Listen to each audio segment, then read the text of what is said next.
merapatkan badannya di Ka'bah, ayahnya berdoa, "Ya Allah, angkatlah kecintaan anakku kepada Laila." Di sebelahnya anaknya yang sedang juga merapatkan badannya di Ka'bah. Katanya, "Ya Allah, tambahkan cintaku pada Laila." Seseorang yang cintakan kepada Allah akan melihat musibah dan dugaan sebagai tanda kasih sayangnya Allah kepadanya. Ta'sil ilaha wa anta tuthiru hubbahu. Adakah seorang itu mendakwa cinta kepada Allah Subhanahu wa taala, namun dia bermaksiat kepada Allah? Mana letaknya cinta itu?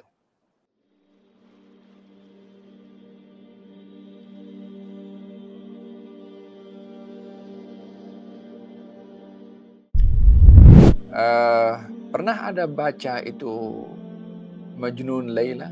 Uh, Majnun Laila, orang yang cintakan luar biasa kepada Laila sehingga menjadi legenda dalam kisah-kisah romantik, dan diambil bait-bait syair yang luar biasa mengungkapkan cintanya seorang bernama Qais kepada Laila sehingga digelari Majnun Laila, orang yang gilakan Laila. Kalau dalam di barat mungkin Romeo and Juliet. Kalau dalam kisah-kisah cinta orang Arab adalah Majnun Laila.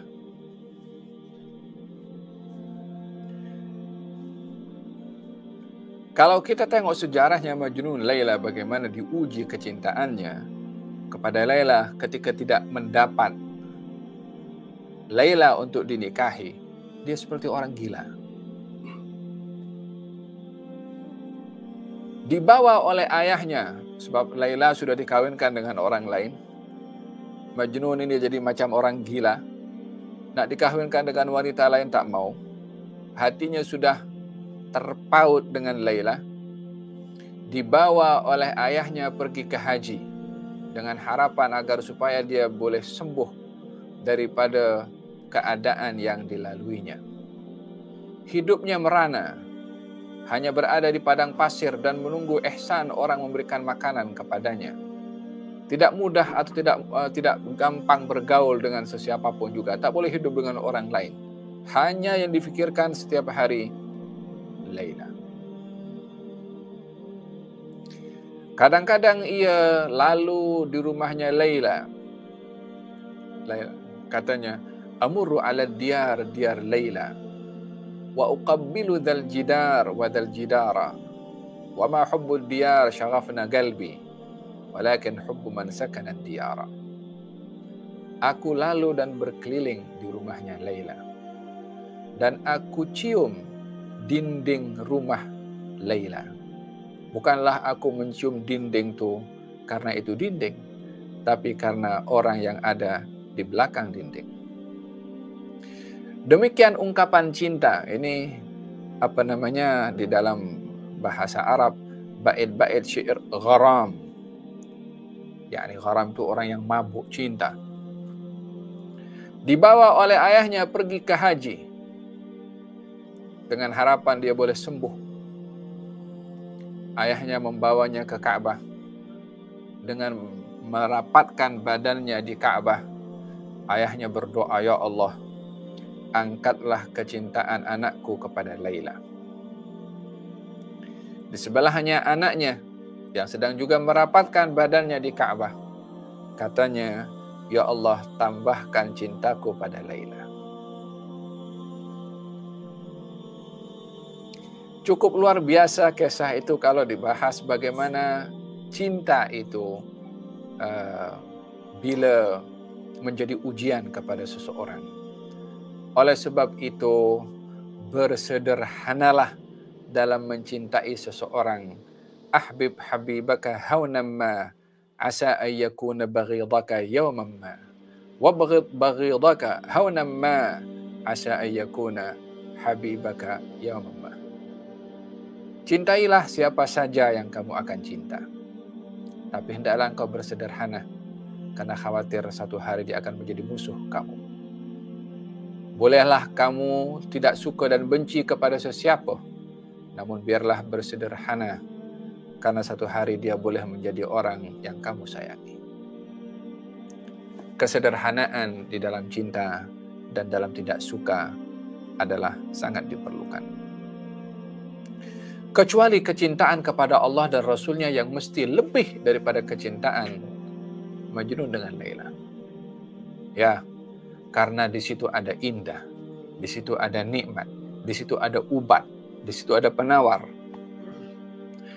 Tidak ada seseorang berhadapan dengan kesusahan melainkan bila mencerminkan dengan kesusahan yang dialami oleh Rasulullah, bila dibaca dengan bacaan cinta kepada Nabi, akan menjadi ringan permasalahan dalam hidupnya.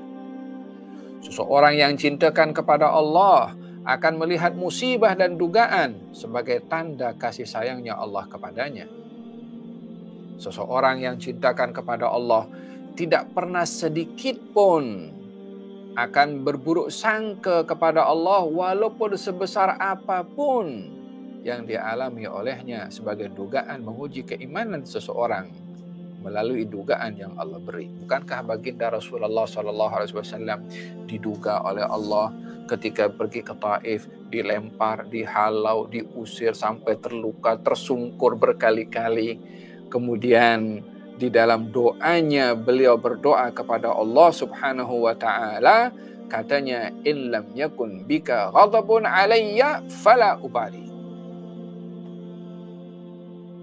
Kalau engkau wahai Allah tak marah pada aku tak peduli orang nak lempar, nak maki, nak halau, nak usir, aku tak peduli. Yang penting engkau jangan murka. Hal ini ditunjukkan oleh Nabi bagaimana kita bila mendakwa cinta kepada Allah, cinta kepada Rasulnya, mesti ada terjemahan supaya tidak hanya kalimat cinta, ungkapan di lisan yang semua orang boleh mengatakannya. Ta'sil ilaha wa anta tudhiru hubbahu. Adakah seorang itu mendakwa cinta kepada Allah Subhanahu wa taala, namun dia bermaksiat kepada Allah? Mana letaknya cinta itu? Kalau kita bermaksiat atas arahan, perintah zat yang kita cintai. In kana hubbuka sadiqan la ata'tahu. Innal muhibba liman yuhibbu muti'u. Kalau kamu betul-betul cinta, pasti kamu taat. Sesungguhnya pencinta itu akan mentaati apa yang diinginkan oleh yang dicinta. Kita cinta pada istri kita, kemudian diajak, jom kita makan dekat restoran malam Ahad ke atau malam, ya kan? Kita penuhi atau tidak? Kita penuhi. Anak kita cinta, nak sesuatu yang kita mampu untuk berikan, kita beri sebagai dasar cinta. Kalau ini pada makhluk, cinta kepada Allah, bukan Allah minta kepada kita apa yang harta yang kita miliki, yang kita punya pun pemberian daripada Dia juga, tetapi yang diinginkan oleh Allah ketaatan kita kepadanya.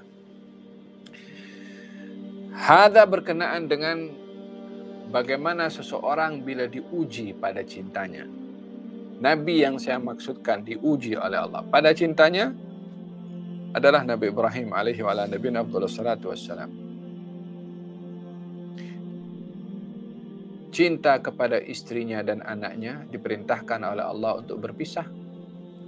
Maksudnya berpisah, Siti Hajar dan Nabi Ismail diletakkan di tanah yang tiada sumber kehidupan pada waktu itu.